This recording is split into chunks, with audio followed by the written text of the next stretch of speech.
दोस्तों, अगर आप भी इंडियन पोस्ट पेमेंट बैंक में जीरो बैलेंस सेविंग अकाउंट खोलना चाहते हो, प्रोसेस क्या है, कैसे खोलना है खाता, ये तो बताऊंगा।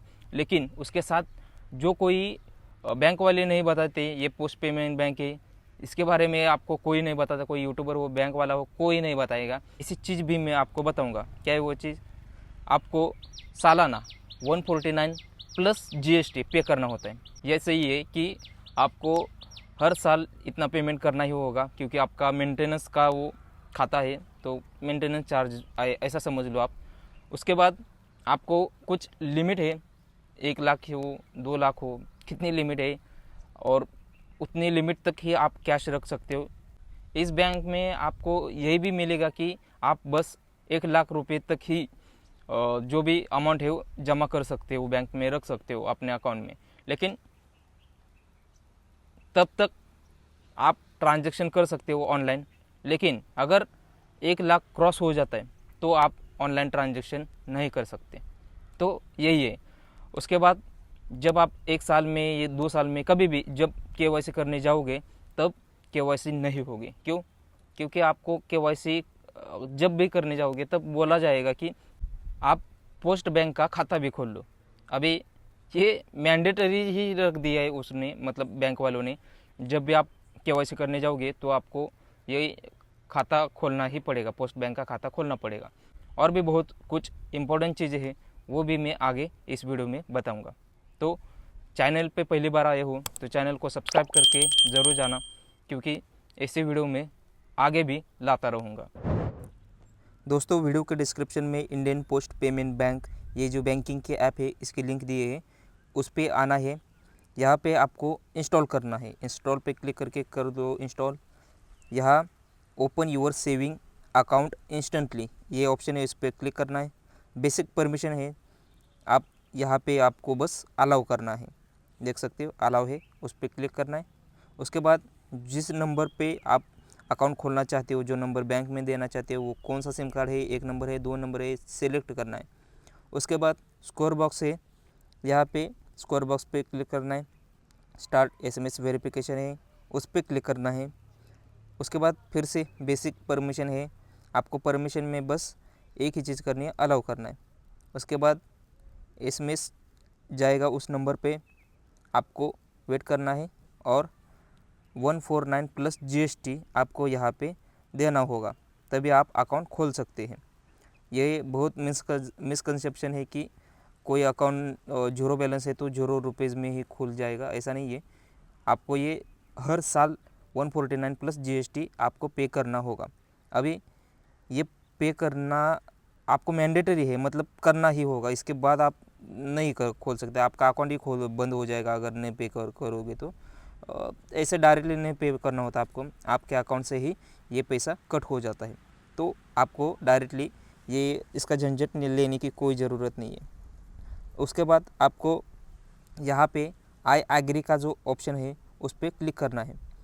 यहाँ पे फटका डिक्लेरेशन आया है, मतलब आप बाहर के देश में कोई टैक्स पे करते हो क्या।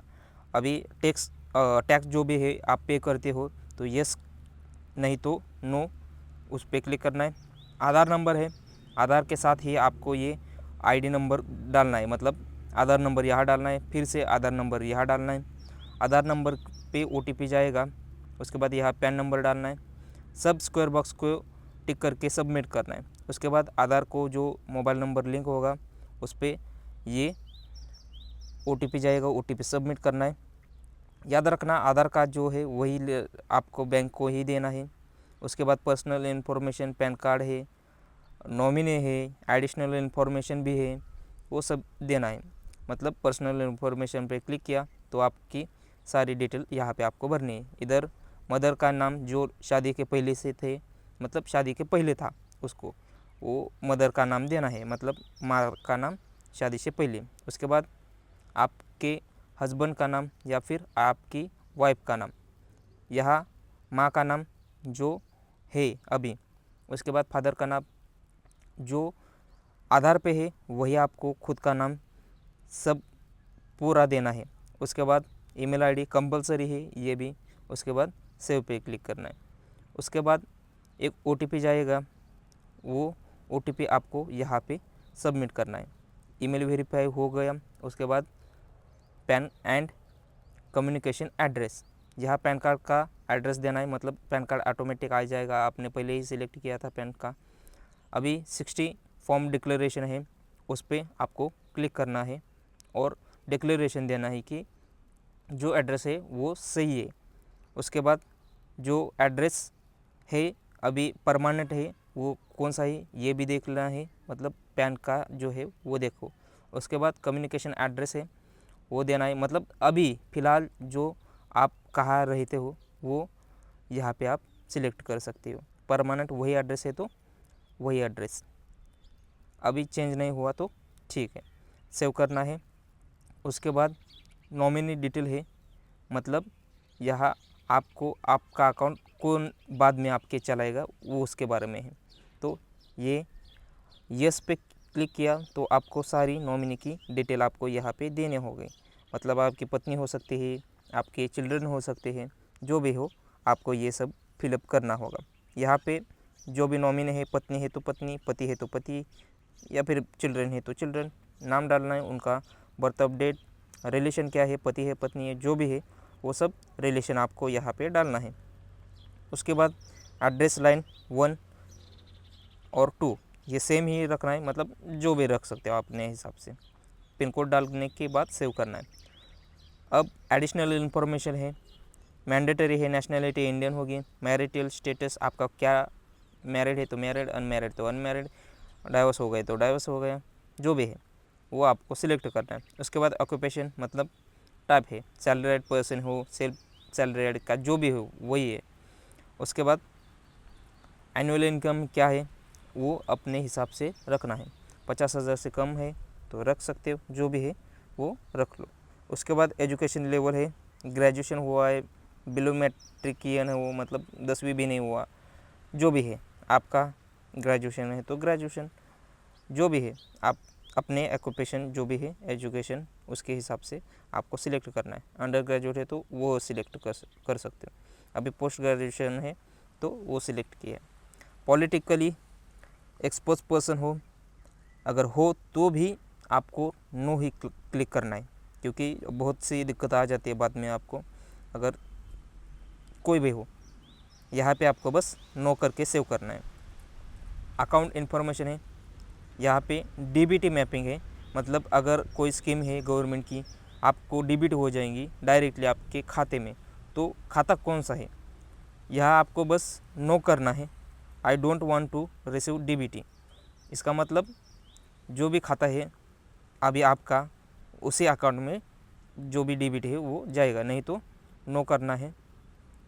एग्री किया तो पहले नंबर पे जो है agree to receive DBT in IPPB account, इसका मतलब इसी खाते में पैसा आएगा, तो दूसरे खाते में चाहते हैं तो यहाँ पे नो करना है। अदरवाइज़ पहला जो agree to receive DBT in IPPB account ये जो ऑप्शन है उस पर क्लिक करना है, मतलब इसी खाते में पैसा आएगा। अब सेव करना है, सब इन्फॉर्मेशन ये फॉर्म फिलअप हो गया, अब कंटिन्यू करना है। उसके बाद आप अपनी सब डिटेल देख सकते हो या फिर एडिट कर सकते हो, जो भी आपको करना है। उसके बाद सेव डिक्लेरेशन देना है, मतलब मैपिंग देना है, डीबीटी जो भी है वो सब्सक्रिप्शन फ़ी है 175.82 रुपीज़, तो ये सब अभी आपको पे करना होगा। एम पिन सिलेक्ट करना है, मतलब एक पासवर्ड सिलेक्ट करना है, रीसेट करना है, रीसिलेक्ट किया, सेट किया। अभी सबसे इम्पोर्टेंट चीज़ें है ये, यहाँ पे आप अपने हिसाब से सब क्वेश्चन का आंसर करके सबमिट करना है। अभी एक OTP गया होगा आपके रजिस्टर्ड मोबाइल नंबर पे, वो OTP यहाँ पे आपको सबमिट करना है। OTP सबमिट होने के बाद आप अपना account name, customer ID, account number सब आप अपनी डिटेल यहाँ पे देख सकते हो। आपका अकाउंट तैयार हो चुका है, लॉगिन पे क्लिक करना है, एम पिन जो डाला था, पासवर्ड था वो डाल दिया। अब यहाँ पे आपको ध्यान देने की ज़रूरत है, क्योंकि मिनिमम 200 रुपया स्टार्टिंग का ट्रांजेक्शन होना चाहिए। ये देख सकते हो 200 रुपया का स्टार्टिंग ट्रांजेक्शन है, मिनिमम पहले आपको अकाउंट चालू करने के लिए रखना होगा।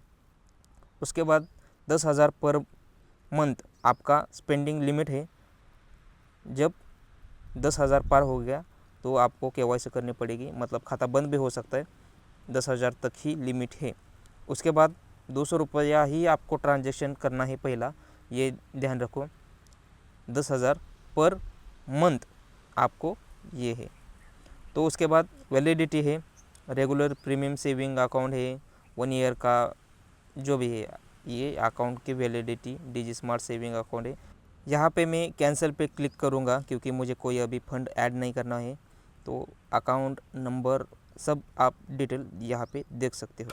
अकाउंट आपका सेविंग अकाउंट है, ये तैयार हो चुका है। देखो यहाँ पे थोड़ा ध्यान देने की ज़रूरत है क्योंकि आपको ये अकाउंट खोलने के लिए, मतलब इंडियन पोस्ट पेमेंट बैंक का अकाउंट खोलने के लिए मिनिमम 18 साल कंप्लीट होना चाहिए। उसके बाद पोस्ट ऑफिस सेविंग अकाउंट जो है वो खोलने के लिए आप सिंगल हो, जॉइंट हो या पेरेंट के साथ खोलना हो तो वो खोल सकते हो। देखो पोस्ट बैंक में आपको मिनिमम 500 रुपया रखना होगा।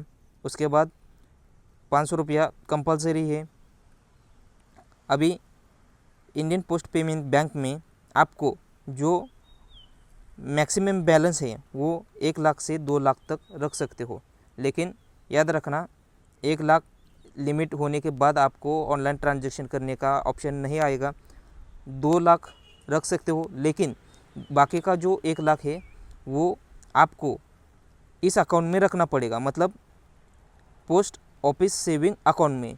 इंडियन पोस्ट पेमेंट बैंक आपने खाता खोला है, आपको KYC करने के लिए जाओगे तब पोस्ट सेविंग अकाउंट का भी, पोस्ट ऑफिस सेविंग अकाउंट का भी खाता खोलने को बोलेंगे। जब आप ये अकाउंट भी खोलोगे तब आपको यहाँ पे थोड़ा रखना है और यहाँ पे थोड़ा रखना है। देखो इंडियन पोस्ट पेमेंट बैंक में आप ऑनलाइन ट्रांजैक्शन कर सकते हो, लेकिन पोस्ट ऑफिस सेविंग अकाउंट में आप ऑनलाइन ट्रांजैक्शन नहीं कर सकते हो। तो क्या करना है, दोनों को ज्वाइन होगा, लेकिन कैसे, 1 लाख इधर रखना है, 1 लाख इधर रखना है। यहाँ पे आप ऑनलाइन ट्रांजैक्शन कर सकते हो, यहाँ पे आप ऑनलाइन ट्रांजैक्शन नहीं कर सकते। पोस्ट सेविंग अकाउंट है उसका जो चार्जेस है वो 100 रुपीज़ पर ईयर है। 31 मार्च को आपको ये पेमेंट करना होता है। तो ये उसका चार्जेस है, लेकिन ये कोई मेंटेनेंस चार्जेस नहीं है। लेकिन स्टार्टिंग में जो आप अकाउंट खोलोगे तब आपको 149 प्लस GST आपको ये देना ही पड़ता है। कौन से, इंडियन पोस्ट पेमेंट बैंक में। देखो ध्यान से समझो, इंडियन पोस्ट पेमेंट बैंक का आप खाता खोल रहे हो, लेकिन आपको खोलने को बोल रहे हैं ये बैंक वाले हैं। मैं नहीं बोल रहा कि आपको ये अकाउंट खोलना ही पड़ेगा। देखो आपको खोलना है खोलो या फिर ना खोलो। अगर आप ये खोलने जाओगे, KYC करने के लिए जाओगे कभी ना कभी, तो आपको ये कंपलसरी खोलना ही पड़ेगा। इससे बेहतर है कि ये दोनों अकाउंट ही ना खोलो, डायरेक्टली SBI का खोलो। अब SBI में ज़ीरो बैंक सेविंग अकाउंट कैसे खोलना है जानने के लिए स्क्रीन पे जो वीडियो दिख रहा है उस पर आप क्लिक करके पूरा वीडियो देख सकते हैं।